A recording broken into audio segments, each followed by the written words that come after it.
I love the hustle, man. How did you grow up, and did you actually think that you would be able to get into this position that you're in now? So I grew up in Griffin, Georgia, man. I went to all of my schooling there, elementary, middle school, high school.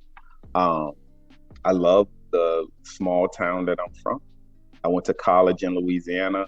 Actually, when I graduated high school, I did not even think about going to college. Like I saw, I played basketball, and so I saw one of my teammates' father came into one of our classes, and he was so happy because his son got accepted into Morehouse.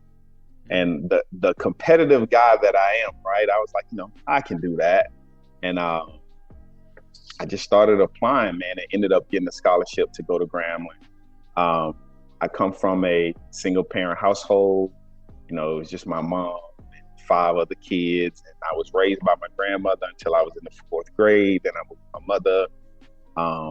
Kind of bounced around from house to house. I had, just the typical story.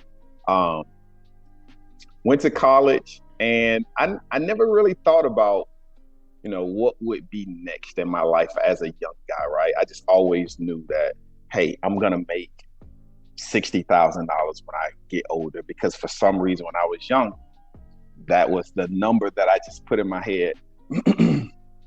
And so um, once I kind of got into the IT space, I started to realize that, you know, you can make way more than $60,000, right? And so, but I did understand that I like to look at things like levels, and I did understand that, hey, you're doing tech support, so that's kind of, um, at the foundation, right? That's kind of the foundation that everybody needs to have, but it's also not the most lucrative. Um, and so I had my sights set on bigger goals and dreams and stuff. And I've never put myself as a money driven guy, but when you're working for somebody else, then what else drives you? Because, you don't like to just get up and go somewhere just because you want to get up and go for somebody else anyway. Mm-hmm. And so I once I left the help desk and I started becoming a BA, then I was like, oh, so okay, I can make this amount of money. I never would have thought I would have made that amount of money. And I was like, well, I did tell myself that I was going to make that money a long time ago. And then I made that money, and then it kept growing. And then I started talking to people, just meeting different people. And um, I actually saw one of the ladies that we currently work with now, who's a real good friend of mine. And she drove a Porsche. And I was like, wow, you drive a Porsche? She was like, yeah. She said, you can drive a Porsche too. And come to find out, she didn't have one Porsche, but she had two. And so I was I was amazed by that at that time back then.